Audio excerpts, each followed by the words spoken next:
hated it. I hated my life. My life has been a wild ride. Not even me. When you said that I'm coming to New Zealand, they wrote a hit piece against me. The government used that as a premise to ban me. And I just find it so funny that you guys are willing to compare yourselves to North Korea. Fine.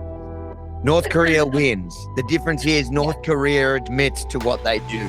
You pretend you're better. I'll beat. That's not in the book. That was an exclusive for you. In a so-called democratic state, they banned a journalist from entering because he had opposing views to those in power. This is communist China-style behavior. And still, New Zealand's bought and paid for corrupt media never corrected the record. Well, my unlawful ban into New Zealand has just been overturned. So guess what? I'll be kicking off my official book tour in the censorship capital of the world across the ditch. Avi, you have a crazy story about your experiences with New Zealand and with trying to come into New Zealand. But am I right to say that it's absolutely identifiable now that the New Zealand government acted illegally? If they acted legally, then they'd be fighting me in court right now. But they drag this out as far as they can without having to go to court, with avoiding cross-examination. You would have seen all the documents, the internal communications that started firstly with the Interpol leak, showing that it was never about this minor criminal conviction. It was always for coming to report on that protest that weekend, which is kind of funny because if they would have just let us in back in August of last year, we would have been there for the weekend. It wasn't even a really big protest at the end. I would have done some interviews there. I would have told some New Zealand stories. It would have got a little bit of traction, but it would have never gotten as big as this is going to get because of how the tyrannical Jacinda Ardern government tried to shut down freedom of the press. And that's really what it was. It was an attack on New Zealand's freedom of the press. And you know that better than most people. I've watched your journey and I can see that they worked really hard to take you down. The last thing they wanted was little old me to come there and join you. Well, I think they were really scared about that unity because the story of how you were banned is outrageous, and it really started because you had told me that you were coming over. I put a post out on my Facebook page saying, oh, that's great, Avi's coming, can't wait to interview him, and about the protest, like he's coming to cover the protest, can't wait to interview him. And in those government documents, they quoted an article talking about me putting up a Facebook post about you coming, and they quoted that as part of the reason why they decided to ban you from entering the country. So they're clearly incredibly concerned about independent voices possibly uniting and what that would have meant here in New Zealand. And it's pretty outrageous to me that they see me as such a threat that they then block you from entering the country as well. So, spoiler alert, you actually made my book. Oh, thanks. Earned your position in the book when it comes to the whole New Zealand saga.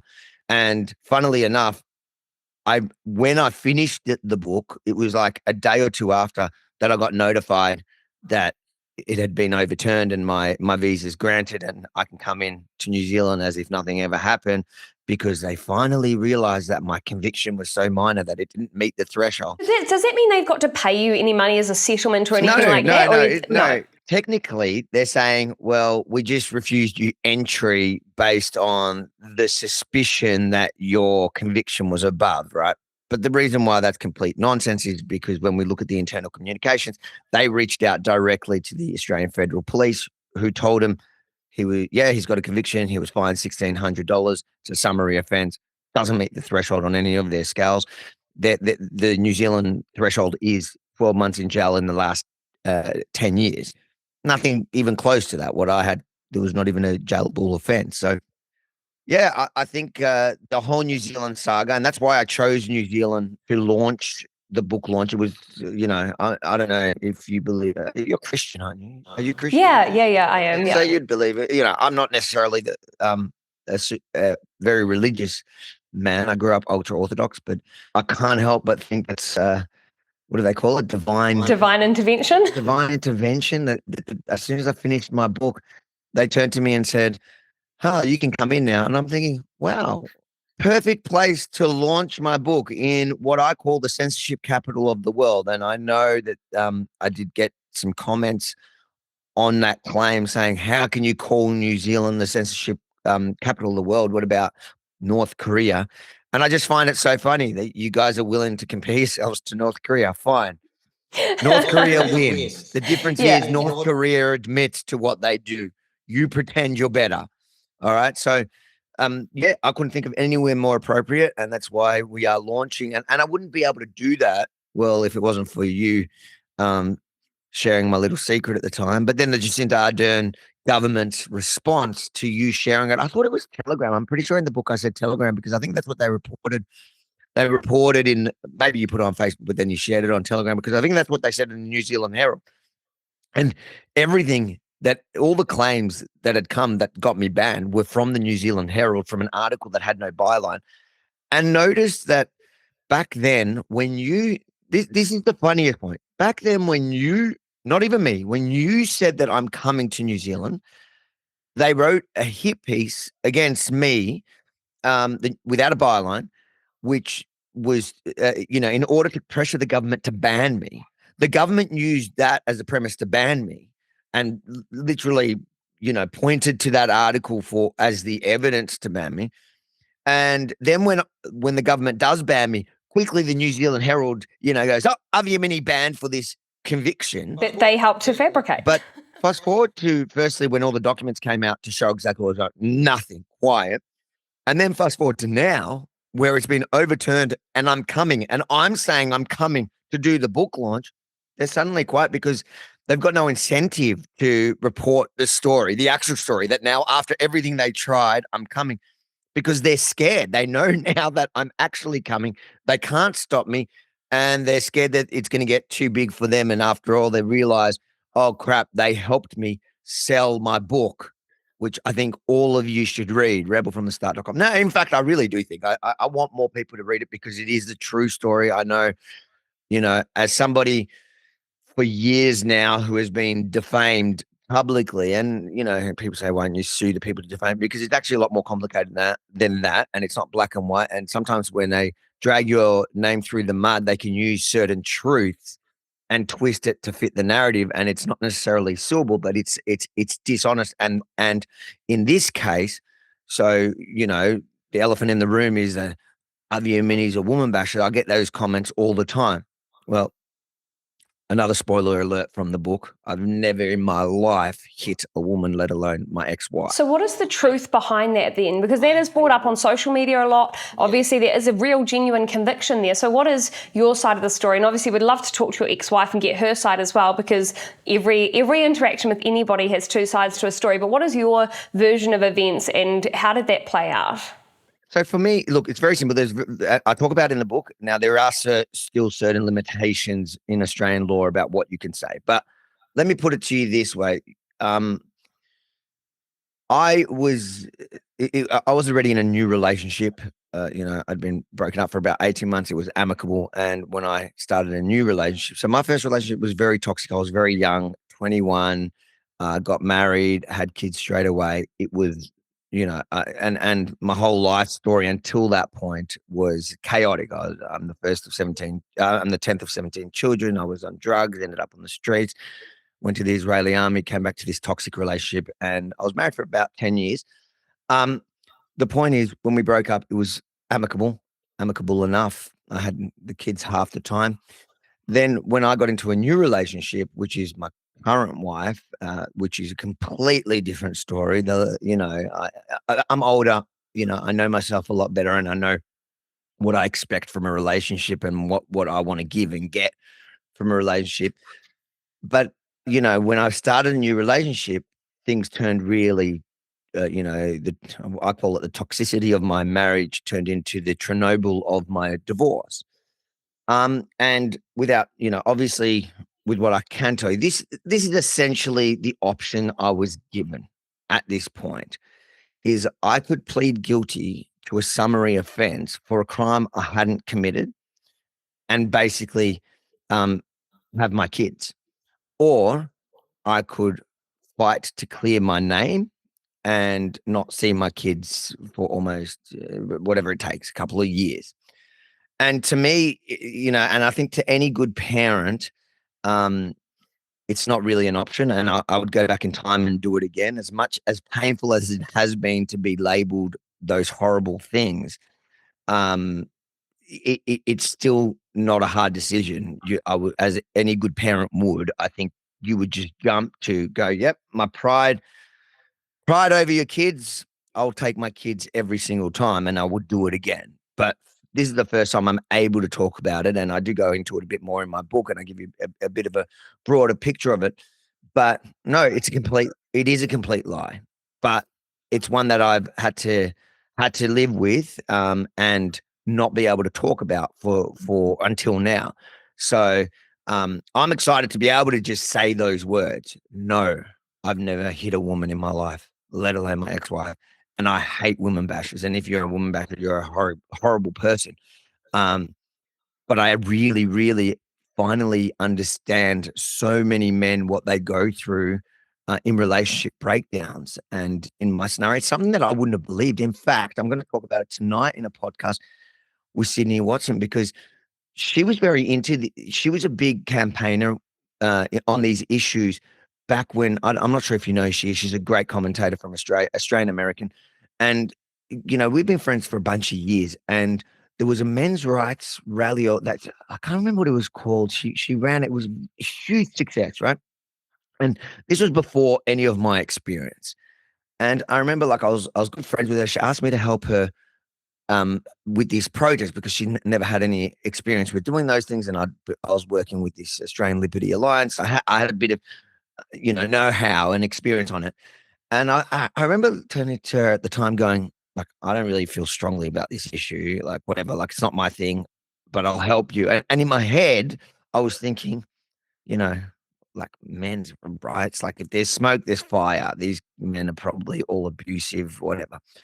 And I remember at the time what actually really stood out to me was I think she announced it on like a Wednesday for the Saturday, and it was the biggest conservative protest because back then it was prior to COVID and that conservatives would not take to the streets. And I couldn't believe how many people came to this protest. It blew up. I was like, wow. And now fast forward to everything I've been through since that time and my experience going through the system, I'm like, I understand why. And I also understand why the male suicide rate would be so high. There was a day that I talk about in the book, but we call it, me and my wife call it the day we don't talk about. And that was the day after I was charged for these bogus offenses. Like I was on the floor crying and I thought it was the end of my life. I was just lucky that I had the right support around me. And it was something that I couldn't even talk about.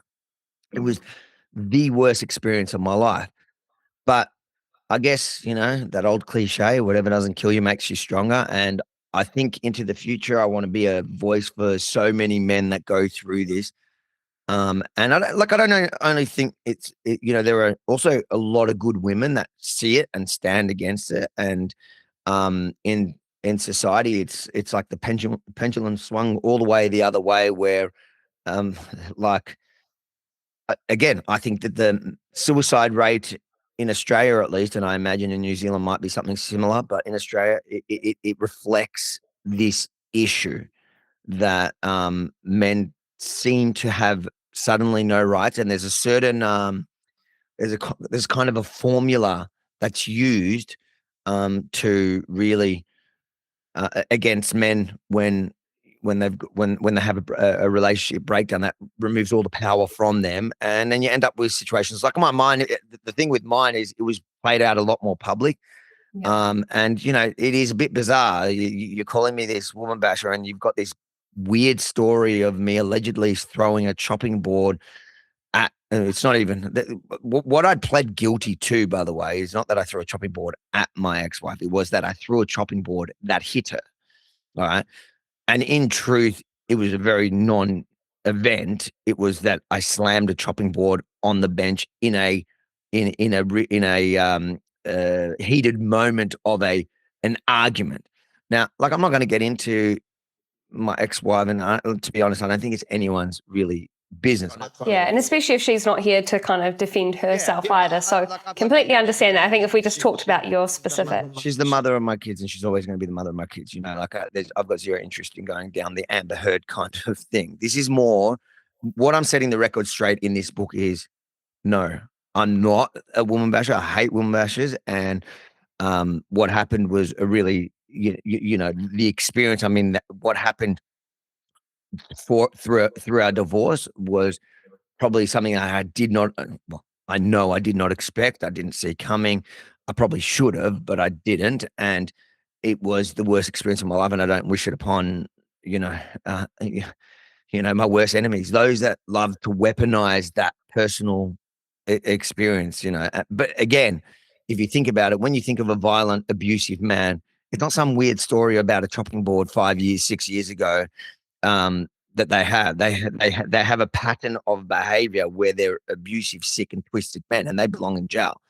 The Yeah. problem is the system's been built in a way because, and I often think that it really was designed to protect vulnerable women. It's just been abused by the majority, and I can confidently say the majority because I sat in years in courts watching it play out and speaking to the lawyers representing these cases, and it's been abused by the majority to protect the minority that often don't actually use the system because they're living in fear.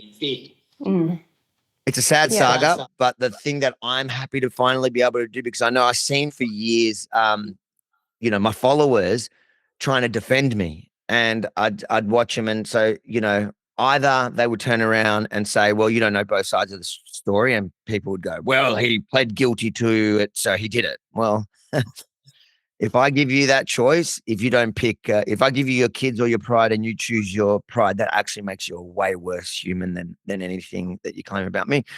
But the other one that they say is, they kind of minimize the domestic violence, and I don't think that that's helpful. Like, I think domestic violence is horrible, and both ways, and I think that often only men and physical domestic violence is picked up, and it should be called out. And But women can be equally abusive, and women can carry a lot of trauma from past history as well. And I think, I mean, I'm not sure what system you're talking about in Australia, but in New Zealand we have family court, and the system's recently been changed, and it's a mess. It really is guilty until proven innocent. And I don't think that's how a justice system should operate. But yet somehow in family court it is. And what it does mean is that a number of times either parent can be restricted for, like you said, some can be years at a time from access from their children, and it hasn't been done in a legal judicial process. It's just someone says something, and because the court system takes so long, it is what it is. And it's really, really sad how that can play out for people like yourself who are innocent, who haven't actually committed the crime, and therefore you're put in this awful position of, well, what do I do? And then the media, obviously, because in your case you're speaking out a lot about the government, the media will grab that, amplify that, and use it as a reason to silence the media, you. they were in that courtroom. They were begging. I'll tell you now. They asked the judge for photos and any corroborating evidence of the story because they wanted to publish it. Obviously, they wanted the front cover. Look what Avi Yemini did to his ex-wife, and there was nothing. The judge granted it, but there was nothing because nothing actually happened. And that's the point, is that for them it was the perfect thing. Before that point, all they had was calling me. They said that I once called myself a Jewish Nazi in tongue in cheek, making fun of Antifa. I was wearing a kippah on my head. I was mocking him, and they had that until then. And that kind of, because until that point, it was just like, it was kind of funny. Like everywhere I'd go, they'll call me a Nazi, and I would wear the kippah on my head just like to make the visual of it more entertaining. Like, look at these clowns. Then they got this. It was like the jackpot for them, and they were so excited. And the media were in the room, and obviously the media can't themselves, because of Australian law, they can't give the full picture, but they certainly pick, chose how to report, to specifically pick it. Like even because that was one of the crimes. The actual worst crime that I was convicted, that I pled guilty to, which I actually did, was 3 text messages that I sent to my ex-wife in that 10-year marriage, and they were mean text messages. They weren't very nice, and like, I'm a bit embarrassed by them. But having said that, if I had said those things, like it was, like if I had said those things to her face, it wasn't a crime. It was about using a carriage service to harass. That's what it's called.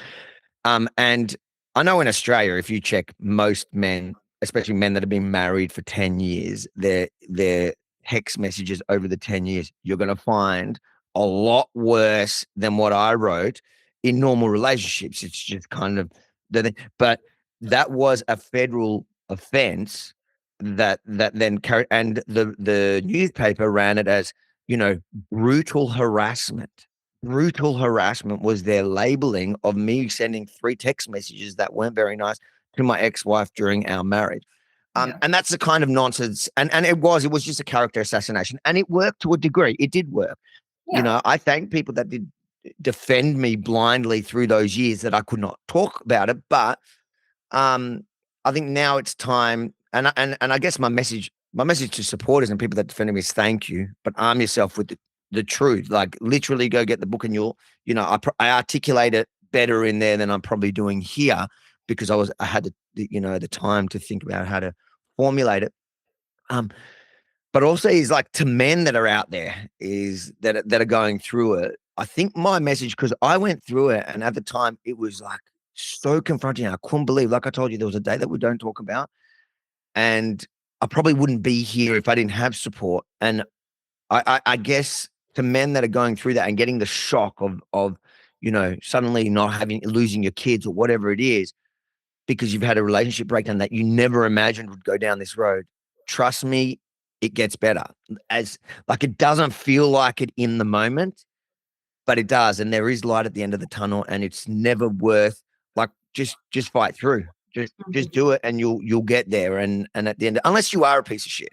If you are a piece, In which case, but no, like if you are a violent scumbag that did actually, hurt your ex, and I don't blame people who like my work, but have till now felt like they can't excuse my behavior from back then, the story that they were fed one side of. I know you started this like, my ex deserves a platform and she can say what she wants, but she did have a platform, and she did tell the media, she did give the media her full statement, which was just like a whole heap of unsubstantiated stuff. Like it was horrible to hear, but whatever, it was more horrible to read it in print in the newspaper without me being able to comment, because they knew I couldn't comment. They couldn't even give me the chance to comment. Yeah. So I think what's your relationship now like with her? Because obviously you still share kids, you share custody, I'm assuming. it's just co-parenting. That's it. I'm in the happiest place in my life that I've ever been. And when you read my book, which should be by tomorrow, you'll be done. When Send it. You did say you were going to send it to me. I will send you. I know. The guilt trip. It is on me. It is on me. But I will send you a copy, because I think when you read my book, you realize, like, my life has been a wild ride. And I'm not just talking, like, people know me for the last 5 years of my life, but my life up until the last 5 years, and I'm not proud of everything. Certainly not. But it has been wild. I think in my first 10 years, I probably lived more or first 15 years up to my till I was 15, I probably lived more than most people do in their entire lives. And that was only a tiny start of my life. It's been a crazy ride. And I am here today where I am because of everything I went through, including that horrible little story. But it made me into what I am today. And today I am the happiest person I could ever be. I've got the best relationship with my children. I've got the best, family relationship. I love what I do for work. There was years where I owned gyms. I wake up every morning. I hated it. I hated my life. I was in a toxic relationship. Plus I was doing a job I just didn't want to be doing. I woke up every morning just like not wanting to wake up. And today it's the opposite. I wake up at, my alarm these days go off every morning, 6:55 for my rebel meeting at 7. Yes, I do it in my pajamas. There you go. That's not in the book. Usually in the hoodie. Do you guys have hoodies?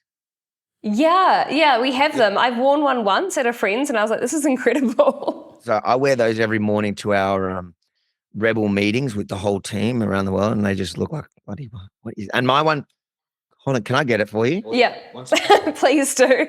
I'm imagining it patterned with like dinosaurs or something tragic. My kids were the ones that picked this one for me. Oh my God. Okay, yeah, no, that's exactly kind of what I pictured.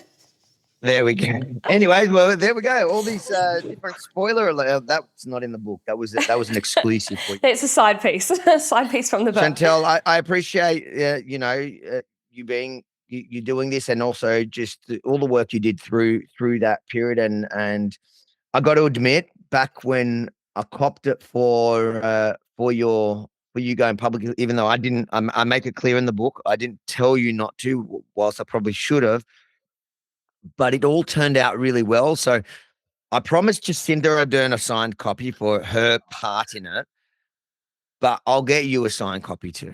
All right, sounds amazing. I think you've earned it too. I've earned it accidentally. Accidentally, it worked out really, really well. And for people that would like to come and see you live, you are going to be visiting New Zealand and you're coming to Wellington and Auckland. Can you give us the dates so people can see if they're around? Yeah, so I think it's, off the top of my head, I think it's 25th and 26th of August. So there's a bit of time till then.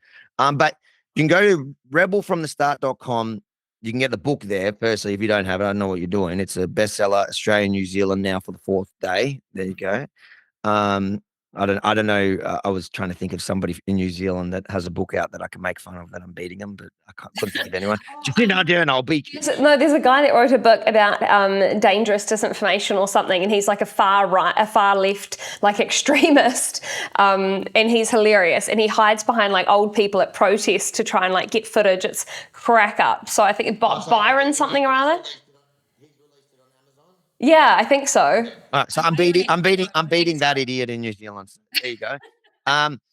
But so rebelfromthestart.com, you can go there, get the book, and also on that page there is right now the book tour, and the only places we've announced is New Zealand because that's where I'm kicking it off. Even before doing it at home, I'm doing it for you guys. We're doing August 25th, I think, Auckland. August 26th is Wellington. I know that I was getting messages about Christchurch and that. It's probably not going to fit the schedule. So come on, guys. It's not that big, New Zealand. Like, come over to Wellington or Auckland. $100 return if you get cheap flights on Jetstar. So. Yeah, and I think it's $20 ticket entry into the event to help cover the costs. So come. I'd love to see you all. I'll sign the books there. We'll do pictures. We'll have chats. I might even say something. I don't know. I think Ezra's also coming from Canada for it. So it'll be exciting. I'd love to see all of you there. Yeah. Amazing. Awesome. Hey, thank you so much, Avi. Really excited that it got overturned and that you are able to come into New Zealand, and sorry for being part of the reason why you weren't allowed in the first place, but really appreciate it, and hopefully we can catch up when you're here. Thank you, Chantelle.